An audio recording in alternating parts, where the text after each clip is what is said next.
with a new Caribbean jerk filet sandwich or boneless wings meal. The chicken vacationed in the Caribbean and brought the spice islands home with, and they paired their signature hand-breaded filet with their fruity, sweet, and spicy Caribbean jerk sauce and added in sliced banana peppers, crisp lettuce, and mayo, served in a toasted potato bun. Make it a meal with crinkle fries and a 22-ounce Coca-Cola freestyle drink at Zaxby's. We are 19 minutes away from tip-off, and the Trojanettes and the Lady Purples in game one of our doubleheader tonight here in Bowling Green. This is Barren County High Basketball, presented by Don Franklin Auto Glasgow on 103.7 Nash Icon.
Calvin had his third season with the Lady Purples of Bowling Green, 10-5. They lost to Bardstown on Friday night by a score of 40-38, and then beat Callaway County on Saturday, 46-33.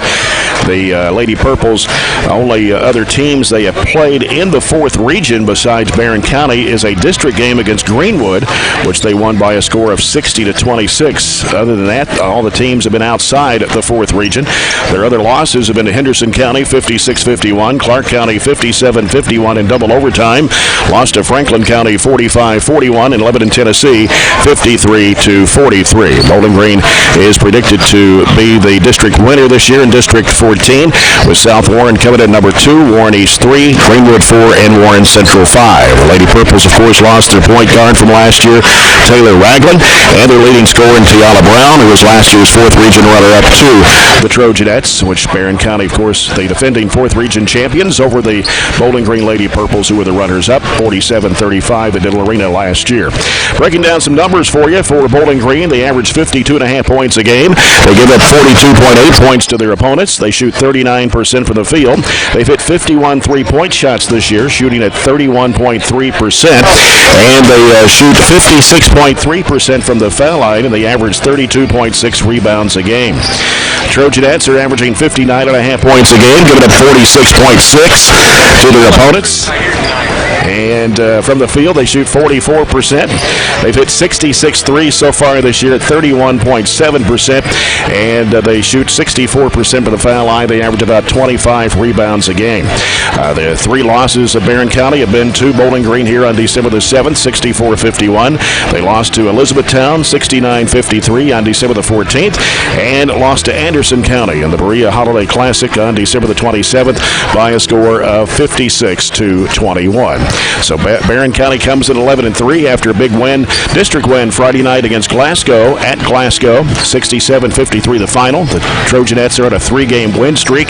Elizabeth Bertram had a career-high 34 points in that game. She hit 5 threes, and a big night for Elizabeth Bertram. She'll need a big game tonight against the Lady Purples if they want to have a chance to defeat the number one team in the Lady Purples, and they have been the number one team all season long. As you look at the rankings, in the Bowling Green Daily News prep poll this afternoon, Bowling Green came in at number 1, Barren County number 2, Russell County moved up to number 3, and then South Warren is at 4.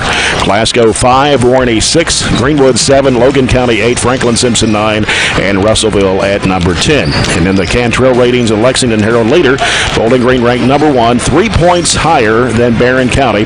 The Lady Purples were also ranked 17th in the state in this week's ratings. Glasgow number 3 in the region behind Barren County in the Cantrell ratings. South Warren at number 4, Warren East at 5, Greenwood 6, Russell County 7, Logan County 8, Metcalfe County 9, Monroe County came in at number 10, and then the bottom 7 were Allen County, Scottsville, Warren Central, Franklin Simpson, Russellville, Clinton County, Cumberland County, and Todd County Central.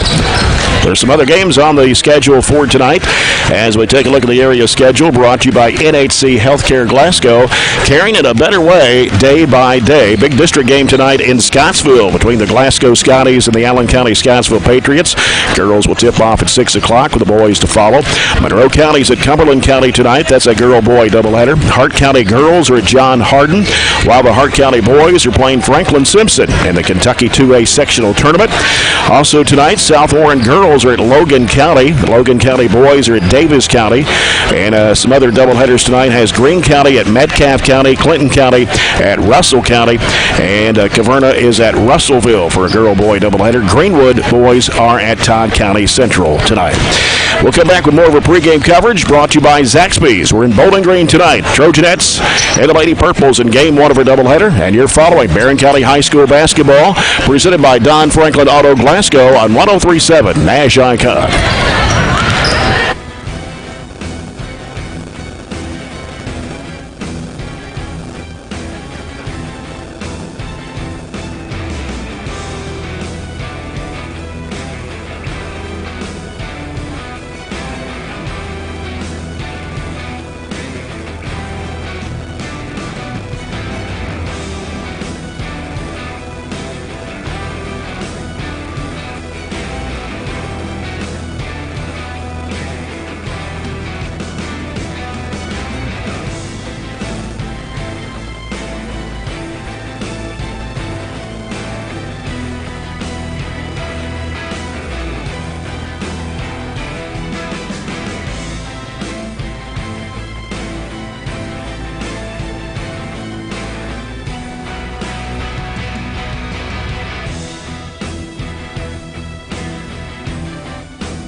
Back here in Bowling Green, along with Coach Jackson Arnett, this is Jay Turner, and Coach got in a traffic tie-up. Those traffic lights here in Bowling Green hold you up for a while. Got me stuck there. I was worried if I was going to make it here on time, but we finally got out of there. You made it just fine. Well, we got a big one tonight. Trojanettes and the Lady Purples, the top two teams in the 4th region all season long.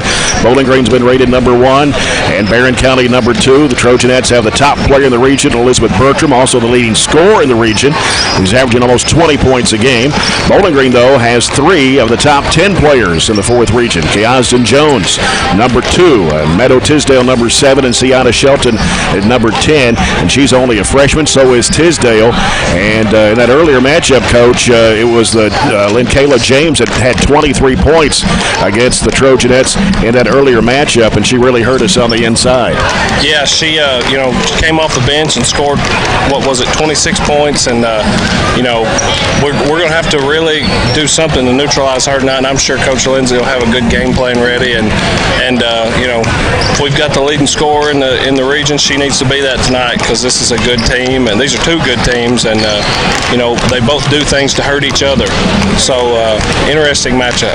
And of course, Elizabeth Bertram coming off a 34-point performance against the Glasgow Lady Scotties on Friday night in that big district game, and she needs to have a big game here tonight too, because she only scored 5 points here against Bowling Green back in early December, and only took 5 shots in that game. So she'll have to have a better game tonight. I think she got in foul trouble too. She did, and so that always plays a factor into it, and I'm sure she'll have that in the back of her mind, to stay out of foul trouble. But Elizabeth's going to score. She always does, and just hope those deep ones that she shoots are going in tonight. Right. Very nice facility here at Bowling Green. They've done some renovations. They've extended the floor because they're going to play the Mid-South Conference basketball tournament here in February. So we'll talk more about that in a little bit. We'll come back and get set for the starting lineups of tonight's game. The Barren County Trojanettes and the Bowling Green Lady Purples in Game 1 of our doubleheader. As you're listening to Barren County High Basketball, presented by Don Franklin Auto Glasgow on 103.7 Nash Icon.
actually early March, I guess it is, but they've extended the floor to college length. They've got, and what can be confusing is the three-point line. There's three of them out there. There's three separate ones. I guess one is for high school, right. One's for college. I don't know what the third one's for. Well, is women's college basketball and men's college basketball different as far as the three-point line is concerned? I think so. So I guess that's why. that can be confusing to a high school player. I love the color of the floor. Right, and they got the shaded in the three-point area. So it's very nice. New overhead scoreboard, new scoreboards on both ends, and so they will be hosting the Mid-South Conference basketball tournaments, which Campbellsville, Lindsey Wilson, Georgetown, just to name a few that's in the Mid-South Conference, that'll be playing here later this year. Let's take a look at tonight's starting lineups. They're brought to you by SCRTC. Get things started with SCRTC's fast and reliable internet speeds today. The Lady Purples under third-year head coach Calvin Head. His assistant coaches are former Monroe County Lady Falcon head coach Dwayne Murray, along with Chloe Elam, Andre Woodard, Jay Fletcher, and Paul Campbell. To start, Keosden Jones, a 5'7 senior, averaging 11.4 points and 5.5 rebounds a game. Sanaya Shelton's a 5'10 freshman. She averages 12.5 points and 7 rebounds. Meadow Tisdale, 5'11 freshman, 7 points and 6 rebounds a game.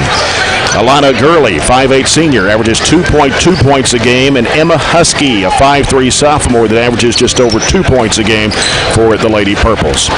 Piper Lindsay in her fourth season at Barren County. Her assistant coaches are Scott Chapman and Chad Withrow. Katie Murphy, 5'5", 8th grader, averaging just over 3 points a game. Elizabeth Bertram, 5'7", senior, averaging almost 20 points a game. She's the leading scorer in the region right now, in the fourth region, at 19.7 a game. Raven Ennis, a 5'9", sophomore, 8.2 points, 4.4 rebounds. Carly Delk, 5'9", senior, 8 points and 4.5 rebounds. And Eve Jackson, a 5'9", senior, averaging just over 7 points a game for the Trojanettes. Of course, Elizabeth Bertram has already signed to play college basketball next year at Campbellsville University. You're listening to a broadcast at 103.7 Nash Icon, WHHT-FM, Cave City, Glasgow, and online at the new 104thescore.com. And remind you the officials for tonight's game are Tommy Young, David Logston, and Chris Sweeney. And the official sponsor, Scotty's Contracting in Stone, committed to providing all customers the same level of highest quality, no matter the size of the project. We'll get set for the Farmers RECC Jackie Browning Memorial Opening Tip-Off and our first quarter of action, brought to you by South Central Bank, small enough to know you, big enough to help. Trojanettes in black uniforms with burgundy numbers outlined in gold. They're to our left and across the way to our right are the Lady Purples. In their home whites with purple numbers and letters, bowling green across the front of their jerseys. As the Trojanettes starting lineup being introduced right now with Carly Delk, Katie Murphy, Elizabeth Bertram, Raven Ennis, and Eve Jackson.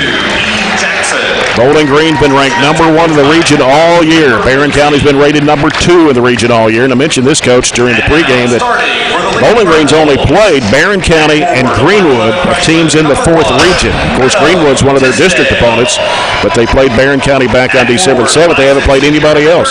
It's odd. It is odd. We're this deep into the season that we've only played 2 region opponents. That's very unusual. Right. But they get out and go. I mean, they've played some good competition. Yeah, they do.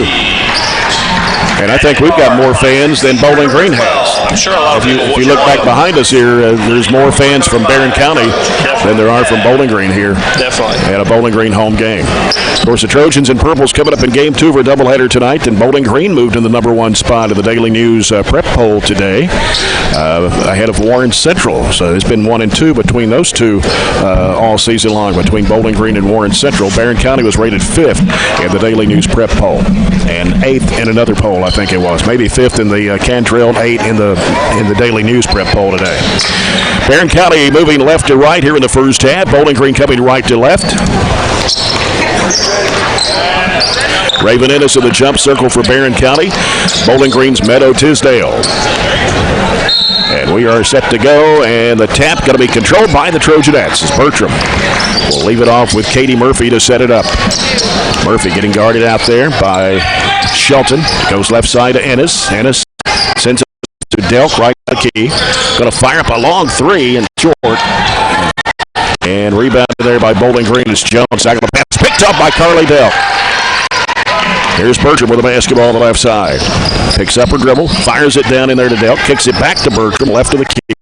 Got Jones guarding her. Eve Jackson fakes, drives in the lane, goes under, off the handle, kicked out of bounds. She wanted to get to Carly there, and she good defense by Bowling Green. And actually went off of Bowling Green's foot. So Barren County's got it back. Eve Jackson out to the right side. Gives to Bertram. Bertram steps back, shoots a three. It's good. It's a good sign. They look discombobulated there for a few minutes. Jones moving through traffic, pulls up now, takes it right down the lane, trying to dish it off. It's deflected and taken by Katie Murphy for the Trojanettes. Murphy taking a pass left side. Bertram fires it down the baseline, puts it up. It's an air ball. Skips off the hand. Delk kisses it down the corner. Throws it back out to Jackson. She's open for three. It's no good. Off to the right side. Jones with a rebound for Bowling Green. Jones sends it. Yep. Here's a lob. It's going to go over the head of Gurley and out of bounds.